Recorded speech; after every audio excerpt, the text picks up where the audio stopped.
हम हिंदी व्याकरण में रस पर आधारित प्रश्नों का अभ्यास कर रहे थे। ठीक है, आज रस से संबंधित कुछ और महत्वपूर्ण प्रश्न देख लेते हैं। देखिए प्रश्न 1, ज्यों ज्यों पटु झटकती हटती हंसती नचावती नैन।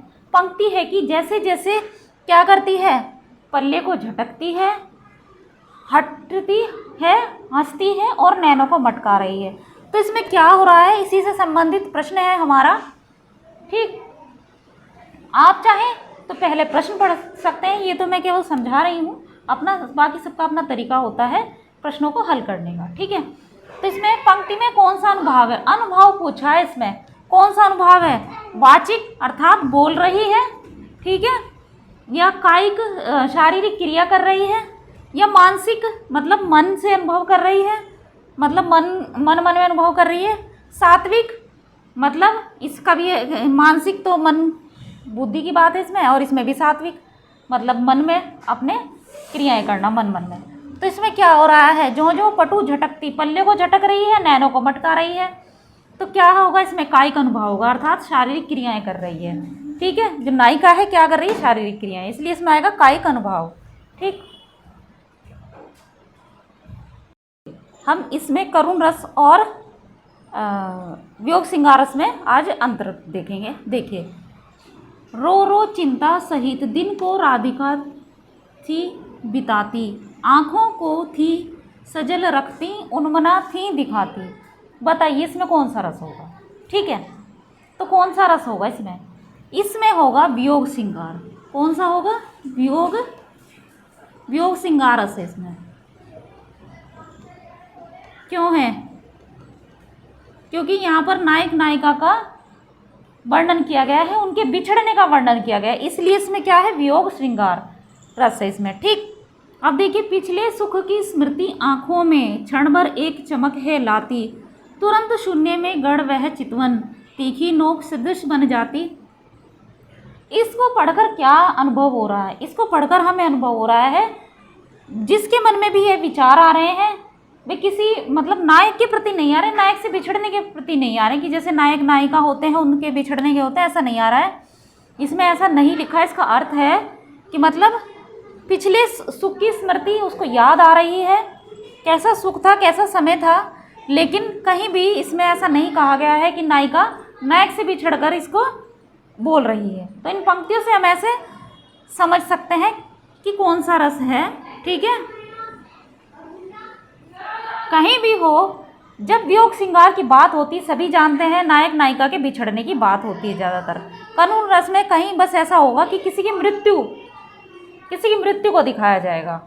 ठीक है, और वियोग श्रृंगार में ऐसा नहीं होगा। वियोग श्रृंगार में क्या होगा, उसमें बिछड़ना होगा, लेकिन शोक में मतलब करुण रस का जो स्थायी भाव है शोक है, तो उसमें क्या होगा, किसी की मृत्यु आदि इससे उत्पन्न शोक जो होता है उसको दिखाया जाता है। इसलिए इसमें इस तरह से आप अंतर, किस तरह से तथ्य इसके तात्विक विवेचन के आधार पर इसका अंतर समझ सकते हैं आसानी से। प्रश्न 2, समरस थे जड़ या चेतन सुंदर साकार बना था, चेतनता एक विलसती आनंद अखंड घना था। पंक्ति है तो हमें पहले प्रश्न पढ़ना होता है कि इन पंक्तियों में कौन सा रस है, कौन सा है इनमें से।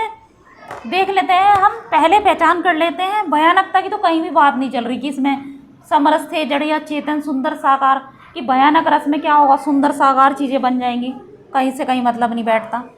ठीक है, कि आपको भयानकता का एहसास हो रहा है उसमें।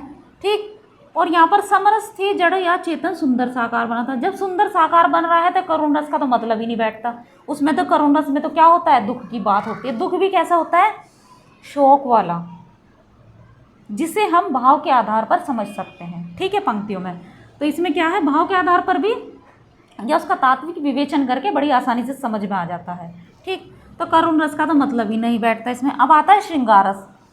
समरस थे जड़ या चेतन सुंदर साकार बना था, चेतनता एक विलसती आनंद अखंड घना था। मतलब जब मनुष्य को क्या होता है, ज्ञान की प्राप्ति हो जाती है तो उसके शरीर में, उसके मन में क्या, एक नई चेतनता आ जाती है। तो ज्ञान की प्राप्ति किस में होती है, श्रृंगार रस में तो होती नहीं है। उसमें तो नायक नायिका का मिलना होता है बस। अगर वियोग की बात हो तो बिछड़ना होता है, तो श्रृंगार रस का तो मतलब ही नहीं है। तो इसमें क्या है, शांत रस है। ठीक है, इन पंक्तियों में तो रस में सबसे महत्वपूर्ण बात यही होती है, सभी जानते हैं, सभी परिचित हैं, कि हमें उसके भाव समझने होते हैं। ठीक है, भाव के आधार पर तुरंत रस पहचान में आ जाता है।